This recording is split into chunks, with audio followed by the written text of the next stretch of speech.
Salam jumpa saudara dalam Sapaan Gembala GKI. Saya Pendeta Gunawan Saputra dari GKI Pakis Raya. Sebelum kita mendengarkan firman Tuhan, mari kita berdoa. Bapa di surga, kami bersyukur untuk segala berkat dan anugerah-Mu di dalam kehidupan kami. Kami bersyukur kalau hari ini pun kami masih diberi kesempatan untuk mendengarkan firman Tuhan. Kiranya firman yang kami baca dan kami dengar ini boleh menjadi kekuatan bagi kami di dalam kami menjalani hari-hari. Sertai hamba-Mu ya Tuhan yang akan menyampaikannya, supaya dengan penyertaan Tuhan, segala perkataan yang keluar dari mulutnya sesuai dengan kehendak Tuhan. Di dalam nama Tuhan Yesus Kristus kami berdoa, amin. Bapak Ibu Saudara, kita akan membaca dari 1 Samuel 17 ayat 32 sampai 45. Berkatalah Daud kepada Saul, "Janganlah seorang menjadi tawar hati karena dia. Hambamu ini akan pergi melawan orang Filistin itu." Tetapi Saul berkata kepada Daud, "Tidak mungkin kau dapat menghadapi orang Filistin itu untuk melawan dia, sebab engkau masih muda, sedang dia sejak dari masa mudanya telah menjadi prajurit." Tetapi Daud berkata kepada Saul, "Hambamu ini biasa mengembalakan kambing domba ayahnya. Apabila datang singa atau beruang yang menerkam seekor domba dari kawanannya, maka aku mengejarnya, menghajarnya, dan melepaskan domba itu dari mulutnya. Kemudian apabila ia berdiri menyerang aku, maka aku menangkap janggutnya, lalu menghajarnya dan membunuhnya. Baik singa maupun beruang telah dihajar oleh hambamu ini. Dan orang Filistin yang tidak bersunat itu, ia akan sama seperti salah satu daripada binatang itu, karena ia telah mencemooh barisan daripada Allah yang hidup. Pula kata Daud, Tuhan yang telah melepaskan aku dari cakar singa dan dari cakar beruang, dia juga akan melepaskan aku dari tangan orang Filistin itu." Kata Saul kepada Daud, "Pergilah, Tuhan menyertai engkau." Lalu Saul mengenakan baju perangnya kepada Daud, ditaruhnya ketopong tembaga di kepalanya, dan dikenakannya baju sirah kepadanya. Lalu Daud mengikatkan pedangnya di luar baju perangnya. Kemudian ia berikhtiar berjalan sebab belum pernah dicobanya. Maka berkatalah Daud kepada Saul, "Aku tidak dapat berjalan dengan memakai ini sebab belum pernah aku mencobanya." Kemudian ia menanggalkannya. Lalu Daud mengambil tongkatnya di tangannya, dipilihnya dari dasar sungai 5 batu yang licin, dan ditaruhnya dalam kantung gembala yang dibawanya, yakni tempat batu-batu, sedang umbannya dipegangnya di tangannya. Demikianlah ia mendekati orang Filistin itu. Orang Filistin itu kian dekat menghampiri Daud, dan di depannya orang yang membawa perisainya. Ketika orang Filistin itu menunjukkan pandangnya ke arah Daud, serta melihat dia, dihinanya Daud karena ia masih muda, kemerah-merahan, dan elok parasnya. Orang Filistin itu berkata kepada Daud, "Anjingkah aku? Maka engkau mendatangi aku dengan tongkat?" Lalu demi para allahnya orang Filistin itu mengutuki Daud. Pula orang Filistin itu berkata kepada Daud, "Hadapilah aku, maka aku akan memberikan dagingmu kepada burung-burung di udara dan kepada binatang-binatang di padang." Tetapi Daud berkata kepada orang Filistin itu, "Engkau mendatangi aku dengan pedang dan tombak dan lembing, tetapi aku mendatangi engkau dengan nama Tuhan semesta alam, Allah segala barisan Israel yang kau tantang itu." Demikianlah firman Tuhan. Saudara-saudara, sebagai manusia, tentu kita tidak lepas dari tantangan. Tantangan kehidupan yang datang silih berganti. Tantangan yang selalu baru. Saya katakan demikian karena kalau tantangan itu sudah pernah kita hadapi, maka kita bisa menganggapnya bukan lagi tantangan. Misalnya, kemacetan buat orang di Jakarta sudah bukan lagi tantangan, tetapi bagian dari keseharian. Orang-orang di Jakarta sudah beradaptasi dengan kemacetan itu, sudah tahu bagaimana cara menghadapinya. Tetapi kalau ada orang dari luar Jakarta, baru pertama kali datang ke Jakarta, dan menghadapi kemacetan yang bisa dikatakan luar biasa, untuk menempuh perjalanan 10 kilo, 15 kilometer, harus ditempuh dengan waktu 2 jam, bahkan kadang-kadang lebih. Mereka yang belum pernah menghadapinya tentu merasakan itu sebagai sebuah tantangan karena dirasakan berat, mungkin juga tidak masuk akal. Bagaimana untuk menempuh jarak sedekat itu diperlukan waktu selama itu. Tapi kalau buat orang Jakarta bukan lagi tantangan, karena sudah sering dihadapi. Karena itu yang menjadi tantangan biasanya sesuatu yang baru, yang belum pernah kita hadapi, sehingga membuat kita bingung, cemas, bagaimana cara menghadapinya, bagaimana cara menyelesaikannya. Kurang lebih seperti sama-sama kita alami pandemi COVID kemarin. Sebelumnya belum pernah kita menghadapi pandemi.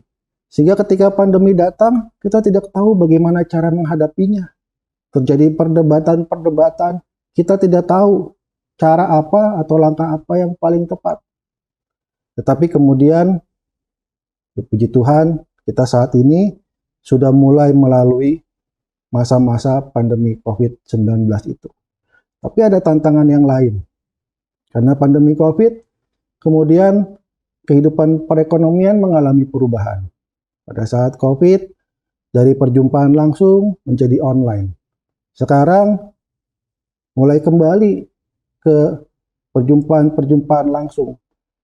Bisnis-bisnis, usaha-usaha online yang lalu sekarang mulai menghadapi tantangan karena kehilangan pembelinya. Kalau kita melihat perkembangan zaman, perkembangan teknologi, kita juga tahu ada yang namanya kecerdasan buatan yang sekarang berkembang begitu luar biasa. Kalau selama pandemi kita kehilangan pekerjaan, maka sekarang pandemi sudah berlalu. Tetapi dengan adanya teknologi yang baru, bisa mengancam juga berbagai profesi, kehilangan pekerjaan mereka. Karena kecerdasan buatan itu bisa melakukan banyak hal yang sebelumnya tidak terpikirkan. Tantangan baru, bagaimana cara menghadapinya, kita tidak tahu. Setelah pandemi, kita berharap ekonomi segera pulih, tapi kemudian ada perang Rusia, Ukraina, yang pengaruhnya berdampak secara global. Kita berharap semoga perang itu segera berlalu. Tetapi kemudian kita mendengar bagaimana Amerika membentuk fakta yang baru bersama-sama dengan Inggris dan Australia. Kalau sebelumnya peperangan itu terjadi di sana di tempat yang jauh, maka fakta yang baru itu antara Amerika, Inggris, dan Australia itu ada di daerah kita, di kawasan ASEAN, yang bisa menimbulkan ketegangan-ketegangan baru. Banyak hal yang kalau kita mau perhatikan menjadi tantangan-tantangan yang baru, yang membuat kita tidak tahu bagaimana cara menghadapinya. Bisa jadi membuat kita kemudian gentar dan tawar hati. Kita merasa lelah sebab tantangan yang datang tidak pernah berhenti. Barangkali itu yang dirasakan oleh Saul dan bangsa Israel pada saat itu. Menghadapi peperangan, mungkin mereka sudah biasa.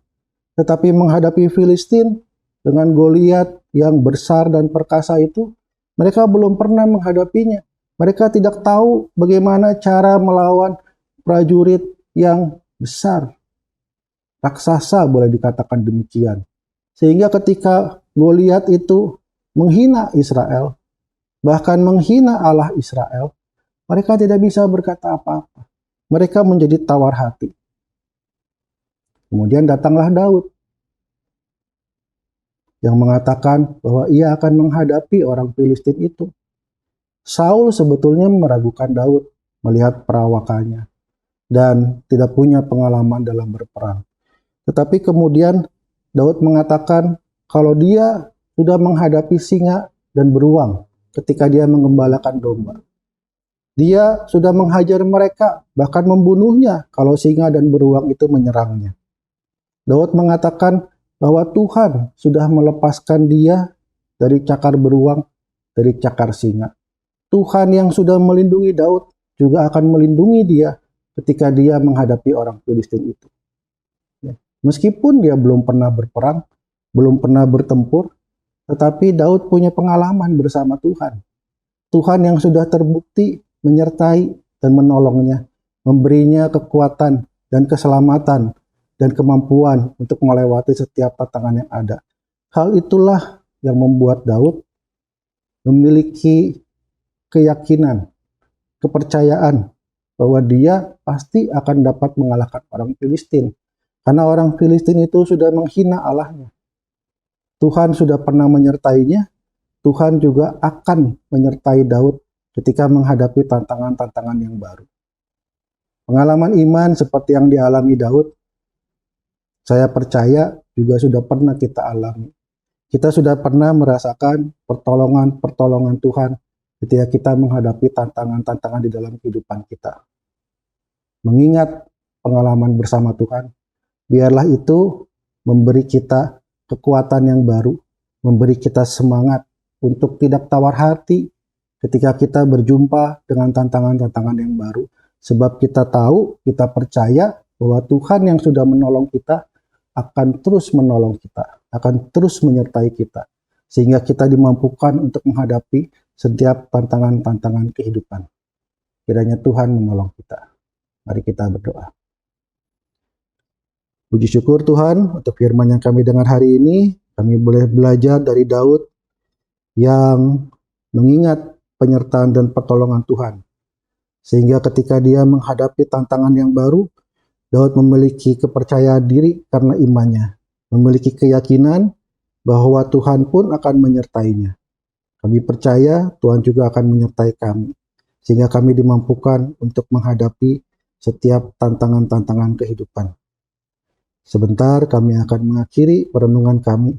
Biarlah kiranya Tuhan senantiasa menyertai. Di dalam nama Tuhan Yesus Kristus, kami berdoa. Amin.